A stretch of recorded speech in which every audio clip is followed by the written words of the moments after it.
conferred with power to legislate upon subject to give effect to the aspiration of the people of NCTD. It has a democratically elected government which is accountable to the people of the NCTD. Under the constitutional scheme envisaged in Article 239AA Clause 3, NCTD was given legislative power which, though limited in many aspects, is similar to states. In the sense, with the addition of Article 239AA, the Constitution created an asymmetric federal model with the Union of India at the center and the NCTD at the regional level. Sir, हमें ये कहना है, जब चुनकर नुमाइंदे आते हैं, चुनकर जब लेजिस्लेटिव असेंबली बनते हैं, तो क्या उनका लेजिस्लेट करने के अधिकार नहीं दिया जाएगा? सब छीन लिया जाएगा? बचपन से सुन के आते हैं कि चोर कतवाल को डांटे। यहां तो लगते हैं कि चोर सिर्फ कतवाल का नहीं, कलेक्टर को हुक्म कर रहे हैं। क्योंकि यह सारे जो हमारे लेजिस्लेटिव असेंबली रहेगा, ये लेजिस्लेटिव असेंबली को खत्म करते हुए ये ब्यूरोक्रेट्स पे सारे जिम्मेदारी, सारे अधिकार ब्यूरोक्रेट्स पे सौंपा जाते हैं। ब्यूरोक्रेट्स फैसला करेगा सरकार कैसे चलेगी। ये क्या सही होगा देश के लिए? हमें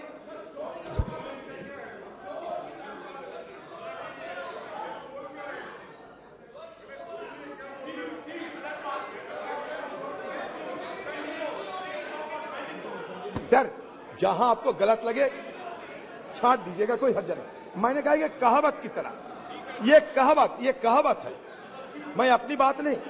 the court had held that the executive power of the Delhi government was coextensive with its legislative power. That is, the executive arm of the government covers all the subjects, including services except public order, police, land, for which the legislative arm can make laws. आप ये कह सकते हैं कि हमारे parliament उससे भी शक्तिशाली है, बिल्कुल आप कह सकते हैं, आपको अधिकार है। लेकिन इसमें और एक बात है, ये मैं नहीं कह रहे हैं, ये डॉक्टर PDT आचार्य साहब, एक कॉन्स्टिट्यूशनलिस्ट, वो कह रहे क्या जानते हैं? When we analyze the key provision of this ordinance in terms of Article 239AA as well as GNCTD Act 1991, it will be found to not be in conformity with the Constitution. Article 239AA Clause 7 empowers Parliament to make a law to supplement the provisions contained in that article. मानते हैं, लेकिन इसके साथ क्या होते हैं? To supplement the provision does not mean making contrary provision. Parliament has not given any power in this article to make a law conferring all powers on the Lieutenant Governor with respect to the administration of the territory of Delhi. हमारा आपत्ति है, ये कानूनी आपत्ति है sir. ये हम कोई मनगढ़ंत आपत्ति नहीं करते, कोई अलायंस के चलते, ये कोई दूसरी वजह से। ये हमारे फेडरल स्ट्रक्चर इसमें बड़ा संगीन हालत में गुजर सकते, इसलिए हम पहले ही चेतावनी देना चाहते हैं। आप यहाँ कहते हैं कि हम ये क्या बनाएंगे, एक नया एक ढांचा बनाएंगे NCCA से। क्या होगा उसमें जो चीफ मिनिस्टर रहेगी उनकी बात नहीं चलेगा, जो सेक्रेटरी वो फैसला करेगी, और सेक्रेटरी अगर चाहे तो चीफ मिनिस्टर की कोई सिद्धांत पे वो वेटो भी दे सकते हैं। ये चीफ सेक्रेटरी ये क्या करते हैं? Chief secretary would represent the will of the officer of the GNCTD, government of the national capital territory of Delhi. Supreme court क्या कहते हैं? सुप्रीम कोर्ट कहते हैं, supreme court had envisaged a neutral civil service carrying out the day-to-day decision of the Council of Ministers. The NCCA attempts to bring civil service officers out of the administrative control of the elected ministers who embody the will of the people and transform them into power lobby. हमारा यही कहना है कि सारे क्षमता अगर bureaucrat पे छोड़ देंगे आप, तो हमें चुनकर यहाँ आने की क्या जरूरत है? ये ट्रिपल कमांड, हमारे जो ट्रिपल कमांड जो चलते हैं, एक बार जनता हमें चुनते हैं, चुनने के बाद यहाँ आते हैं, यहाँ हम लोग आम लोगों के लिए हमारी जिम्मेदारी दिखाते हैं। अकाउंटेबिलिटी आम लोगों के समीप हमें रखना पड़ते। ये जो ट्रिपल चेन जो कमांड है, ये ट्रिपल चेन कमांड हमारी देश की बुनियादी ढांचे के लिए एक अहम हिस्सा होते हैं। अब इसको तोड़ने का कोशिश करते हैं, इसलिए हमारे आपके विरोध या खड़ा होने पड़ते। सर हो गया सर। और एक बात है सर, ये सर देखिए, ये और एक बात है, there is yet another provision, ये 45J+4 which introduces a new procedure for summoning and proroguing a session of the assembly.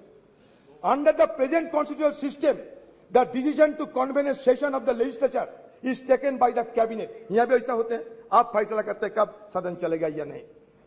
Thereafter it is conveyed to the governor. आप क्या करते हैं, प्रेसिडेंट को भेजते हैं, यहाँ गवर्नर को भेजा जाते थे पहले, who signed the summons.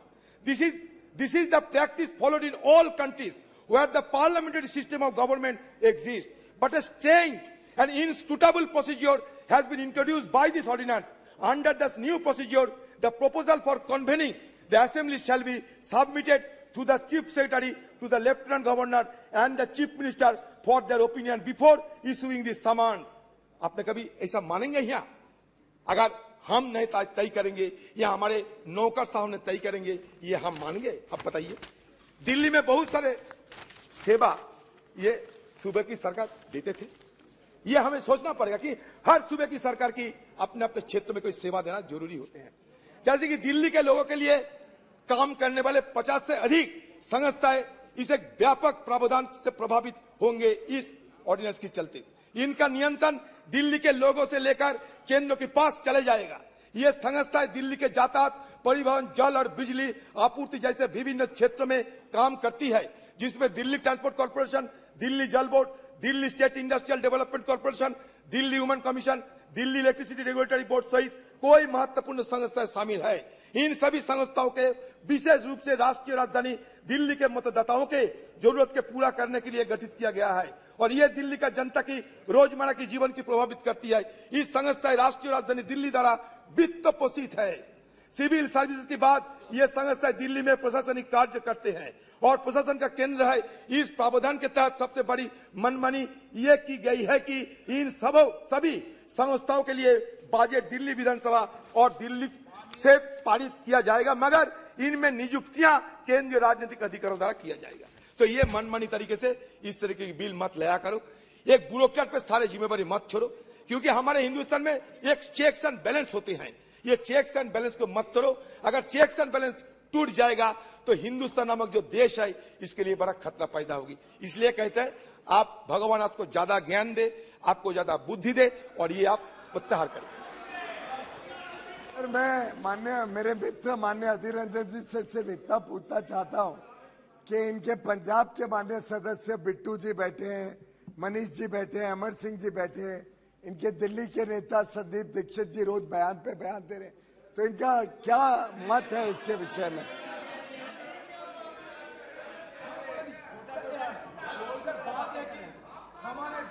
हमारे बीच दरार पैदा करने की कोशिश ना करे तो बेहतर होगी। इधर उधर की बात मत कर, बता कफीला कैसे लूटा।